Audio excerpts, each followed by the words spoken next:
नमस्कार दोस्तों, एक और पीवाईक्यू वीडियो में आपका स्वागत है। हम लोग देख रहे हैं पिछले सालों के प्रश्न इंडियन हिस्ट्री के, और इंडियन हिस्ट्री में भी किसके, मॉडर्न इंडिया, आधुनिक भारत के। इससे पहले 4 वीडियो बन चुकी हैं, आप लोग वो भी देख लीजिएगा जो मॉडर्न हिस्ट्री की बनी हुई है। इसमें पीवाईक्यू हम लोग सॉल्व कर चुके हैं। चलिए इस वीडियो को भी स्टार्ट करते हैं और देखते हैं पहला क्वेश्चन क्या है। Who wrote the pamphlet now और नेवर? नाउ और नेवर पैम्पलेट किसने लिखा? ऑप्शंस क्या क्या है आपके, मोहम्मद जिन्ना, मोहम्मद इकबाल, रहमत अली, काफी खान, या आपके इनमें से कोई नहीं, इनमें से एक से अधिक। देखिए जो नाउ और नेवर पैम्पलेट है ये लिखा गया आपके पाकिस्तान डिक्लेरेशन के लिए। किसके लिए? पाकिस्तान डिक्लेरेशन, कि भैया पाकिस्तान बनाओ और कोई भी इसका ऑप्शन ऑल्टरनेटिव नहीं है। ठीक, अब ये लिखा किसने? इसका जो करेक्ट आंसर है वो है आपका रहमत अली। दी रहमत अली। बहुत लोग को जिन्ना लगेगा, लेकिन जिन्ना ने नहीं लिखा है। जो वर्ड था पाकिस्तानी किसने दिया था? ये दिया भी किसने था? रहमत अली ने दिया था। और तो और छोड़िए, जब 1932 में जब तीसरी गोलमेज सम्मेलन थी, round table conference, round table conference के क्वेश्चंस मैं पिछली वीडियो में करा चुका हूं, वो देख लीजिएगा। जब तीसरी राउंड टेबल कॉन्फ्रेंस थी और जब डेलीगेट्स आए थे, तो इन लोगों ने जो पर्चा था, पैम्पलेट, ये सबको बांट भी दिया कि देखो ये पाकिस्तान भी हमें बनाना है।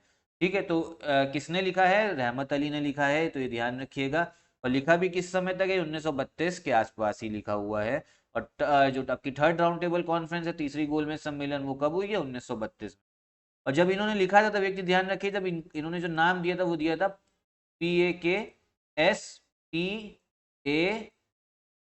मतलब बीच में आई नहीं था। मतलब इन्होंने जो नाम दिया था पाकिस्तान के लिए वो दिया था PAKSTAN। अभी क्या है, पाकिस्तान है ना, तो आई बीच में नहीं था। इन्होंने ये नेम काउंट किया, नेम जो है ये कॉइन करा था इन्होंने करा था रहमत अली ने। ठीक है, अगला क्वेश्चन देखते हैं।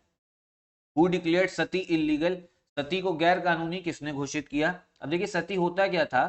मान लीजिए एक प्रथा चली आ रही थी कि ऐसा होता था, जैसे मान लीजिए कोई शादीशुदा एक जोड़ा है, उसमें से अगर किसी आदमी की अगर डेथ हो गई, अनफॉर्चुनेटली किसी वजह से डेथ हो गई, तो उनकी तो संस्कार होंगे, साथ में ये था जो विधवा हो जाएगी, जो विडो होगी, जो लेडी होगी, उनको भी जला दिया जाएगा, साथ ही साथ में जिंदा जला दिया जाएगा।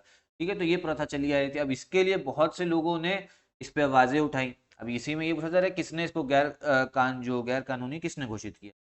ऑप्शंस के, Warren Hastings, William Bentinck, Cornwallis, Curzon, या इनमें से कोई भी नहीं। तो इसका जो करेक्ट आंसर है वो है आपका B, William Bentinck. William Bentinck ने घोषित किया है गैर कानूनी किसको? सती को। बहुत हिम्मत चाहिए थी, क्योंकि यहाँ के लोग, आप ये समझिए कि विद्रोह कर देते इसके खिलाफ। बहुत जगहों पे उन्होंने करा भी विद्रोह, कि आप देखिए हमारे जो धर्म में इंटरफेयर कर रहे हैं। ठीक है, जो यहाँ के लोगों को कहना था। लेकिन विलियम बेंटिक ने कहा नहीं, ऐसा नहीं है, देखिए हम तो इसको इलीगल, गैर कानूनी घोषित करेंगे। किसने गैर कानूनी घोषित किया? ध्यान रखिए, काफी बार बार मैं इसलिए बोल रहा हूँ कि याद हो जाए आपको। किसने घोषित किया है? करा है विलियम बेंटिक ने। ठीक है, अगला क्वेश्चन देखते हैं। When was the Punjab land alienation act passed? Punjab भूमि हस्तांतरण अधिनियम कब पारित किया गया? ऑप्शन है 1850, 1895, 1900, 1905, या इनमें से कोई भी नहीं। तो इसका जो करेक्ट आंसर है, कब पास हुआ है पंजाब भूमि हस्तांतरण, पंजाब लैंड एलियनेशन? ये पास हुआ है आपका 1900 में। ध्यान रखिएगा, सीधा सीधा 1900। अगर राजा पंजाब लैंड एलियनेशन का पास हुआ है, सीधा ध्यान रखिएगा 1900 में, कोई और साल ध्यान रखने की जरूरत नहीं है, सिर्फ क्या, 1900। ठीक है, ध्यान रखिए। अगला क्वेश्चन देखते हैं। The department of state was established under whose leadership या हुज हेडशिप? राज्य विभाग की स्थापना किसकी अध्यक्षता में की गई? तो ऑप्शंस इसमें क्या क्या है? महात्मा गांधी, जवाहरलाल नेहरू, जीबी पंत, सरदार पटेल, या इनमें से कोई नहीं। तो इसका करेक्ट आंसर आपका सरदार पटेल। ठीक है, सरदार पटेल की हेडशिप में, अध्यक्षता में ही स्थापना हुई है किसकी? राज्य विभाग की। ठीक है, ध्यान रखिए। अगला क्वेश्चन क्या है देखते हैं। Which among the following year Santhal revolt was occurred? निम्नलिखित में से किस वर्ष संथाल विद्रोह हुआ था? तो इसका जो करेक्ट आंसर है वो है आपका 1855 से 56 ईस्वी। ठीक है, जो हमारी 1857 की क्रांति है उससे 1-1.5 साल पहले हुई है कौन सी? संथाल विद्रोह। ठीक है, अब ये क्या, ये भी आपके एक आदिवासी विद्रोह था, ट्राइबल रिवोल्ट था। किसके खिलाफ? अंग्रेजों के खिलाफ। क्योंकि अंग्रेज जो थे, जो आदिवासी लोग की जमीन थी वो हड़पना चाहते थे, उसमें अपने कानून लगाना चाहते थे, इसलिए बहुत से लोग जो ट्राइबल लोग थे, आदिवासी थे, उन्होंने काफी विद्रोह भी कराए किसके? अंग्रेजों के खिलाफ। अगला क्वेश्चन देखते हैं। Which among the following year Surendra Nath Banerjee was eliminated from Indian civil services? Surendra नाथ बनर्जी को किस वर्ष भारतीय सिविल सर्विसेज से हटाया गया? तो पहली चीज तो ये ध्यान रखिए कि उस समय जो आपकी, जैसे अभी आपकी जो सबसे टॉप पोस्ट है सिविल सर्विस की, वो कौन सी है? IAS, Indian administrative service. उस समय इस पोस्ट का नाम था ICS, इंडियन सिविल सर्विस, बहुत ऊंची पोस्ट थी, ठीक है, ICS। और सुरेंद्र नाथ बनर्जी जो थे वो आपके ICS थे भी। अब ऑप्शंस में आ जाए कि इनमें से कौन कौन ICS था, तो सुरेंद्र नाथ बनर्जी तो आपको पता ही लग गया। जब इनको हटाया गया ICS से, तो इसका मतलब पहले वो ICS थे। यहीं पे पूछा जा रहा है कि किस साल हटाया गया, ऑप्शंस के 74, 1877, 1885, 1890। तो करेक्ट आंसर है आपका 1874, 1874 में हटाया गया है किनको? सुरेंद्र नाथ बनर्जी को, किससे? Indian civil services. अगला क्वेश्चन देखते हैं। Who is known as father of dyarchy? Father of dyarchy के नाम से किसे जाना जाता है? ऑप्शन क्या हैं? Lord Clive, Hector Munro, lord Macaulay, sir Lionel Curtis, या इनमें से कोई भी नहीं। तो करेक्ट आंसर है आपका डी, सर लियोनेल कार्टेस। आप लोगों को लगेगा क्लाइव होंगे या मुनरो होंगे, लेकिन नहीं, इसका जो करेक्ट आंसर है वो है sir Lionel Curtis, dyarchy, father of dyarchy. अब देखिए डायरकी क्या था, इसमें ये होता था कि जो राज्य का आपका सिस्टम है, जैसे राज्य सरकार है, अब उसमें मंत्री परिषद भी, गवर्नर भी है, लेकिन कुछ जो शक्तियां थी वो मंत्री परिषद को दे दी थी, और कुछ शक्तियां आपकी राज्यपाल को, गवर्नर उस समय जो होते थे, और ज्यादा जो इंपॉर्टेंट शक्तियां थी वो गवर्नर को दी गई थी। तो ये था डायरकी सिस्टम। किसी और वीडियो में इसको इस पे चर्चा करेंगे, ज्यादा डिटेल में करेंगे, ठीक है। अगला क्वेश्चन देखते हैं क्या है। अखिल भारतीय किसान Congress was founded in, Akhil Bharatiya किसान कांग्रेस का गठन कब किया गया था? इसका करेक्ट आंसर 1936। कब अखिल भारतीय किसान कांग्रेस कब बनी है? 1936 में। इंडियन नेशनल कांग्रेस की बात नहीं हो रही, अखिल भारतीय किसान कांग्रेस, जिसमें आपके किसानों के लिए बनी गई।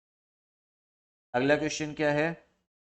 Who among the following viceroy period the title of Rai Bahadur and Khan Bahadur were begin to conferred to India? निम्न में से किस वाइसरॉय के कार्यकाल में भारतीयों को राय बहादुर और खान बहादुर उपाधियों प्रदान करना प्रारंभ हुआ? ऑप्शंस क्या? लॉर्ड रिपेन, लॉर्ड लाइटन, लॉर्ड मायो, लॉर्ड डफरिन, या इनमें से कोई भी नहीं। तो इसका जो करेक्ट आंसर है वो है आपका लॉर्ड लाइटन। कब जो है टाइटल मिलना स्टार्ट हुआ? वो स्टार्ट हुआ आपका ये किसके टाइम पे? लॉर्ड लाइटन के टाइम पे, ठीक है। और क्या क्या नाम था? राय बहादुर और खान बहादुर जो टाइटल था, जो मिलना स्टार्ट हुआ भारतीयों, इसके समय पे, लॉर्ड लाइटन के समय पे। अगला क्वेश्चन क्या है। Birsa was captured while asleep on, Birsa को पकड़ा गया जब वे सो रहे थे। अब देखिए ये भी थोड़ा फैक्चुअल क्वेश्चन आ गया। पहली बात तो ये समझिए कि बिरसा का पूरा नाम था बिरसा मुंडा। ये एक मुंडा ट्राइब से थे, मुंडा आदिवासी समाज से। साथ में ये इनकी जो ट्राइब थी वो किस जगह पे थी? वो छोटा नागपुर जो प्लेट्यू है, ठीक है, जिसमें बिहार, वो बिहार को भी कवर कर लेता, झारखंड भी आ गया, छत्तीसगढ़ भी आ गया, ठीक है। अब इनको था क्या, इन्होंने भी अंग्रेजों को चने चबवा दिए थे बिरसा मुंडा ने। एक ट्राइबल लीडर थे, आदिवासी लीडर थे, और फ्रीडम फाइटर भी थे, स्वतंत्र सेनानी भी थे। अब अंग्रेजों का क्या था, अंग्रेज शुरू से जो जनजातियां थी, जो मतलब आपकी ये समझिए आदिवासी लोग थे, उनको परेशान करते थे, कि उनके कहते थे कि जंगल वो लोग रह रहे, जंगल काटो, अब हमारे कानून चलेंगे, आप यहाँ से निकलो, ये हमारी जमीन है। तो इस वजह से ट्राइबल लोगों को काफी परेशानी होती थी। तो बहुत से ट्राइबल ग्रुप्स जो थे उन्होंने अंग्रेजों के खिलाफ हथियार उठाए। उसमें से एक थी मुंडा ट्राइब, उनके जो लीडर थे उनका क्या नाम था? बिरसा मुंडा। अब इनको जब वे सो रहे थे, सोते सोते इनको पकड़ लिया था, वो ऐसे पकड़ नहीं पा रहे थे अंग्रेज, ठीक है। तो अब वो किस तारीख में पकड़ा गया है? तो वो तारीख जो है इसमें ऑप्शंस में नहीं, तो इस वजह से होगा इनका नन ऑफ दी अब, ठीक है। तो करेक्ट आंसर है वो क्या होगा? नन ऑफ दी अब तो ध्यान रखिएगा। इन किसी भी इसमें से कोई ऐसी तारीख है ही नहीं जिसमें पकड़ा गया है। अच्छा, असली तारीख जो थी वो मैं आपको बताऊंगा नहीं, वो आप कमेंट बॉक्स में बताइए, जरा थोड़ा गूगल करिए, थोड़ी मेहनत आप भी करिए, ठीक है। जरा इसको गूगल करिए, जरा बताइए कमेंट बॉक्स में कि कौन सी असली तारीख जो है जिसमें बिरसा मुंडा को पकड़ा गया है, ताकि लगे आप भी लोग भी थोड़ी क्या कर रहे हैं, मेहनत कर रहे हैं। तो थोड़ा इसको कमेंट बॉक्स में टाइप करिए। तो ये थे इस वीडियो के क्वेश्चंस। वीडियो भी खत्म करेंगे। और वीडियो पसंद आई तो लाइक करिए, चैनल को सब्सक्राइब करिए, अपने दोस्तों में भी शेयर करिए। नमस्कार।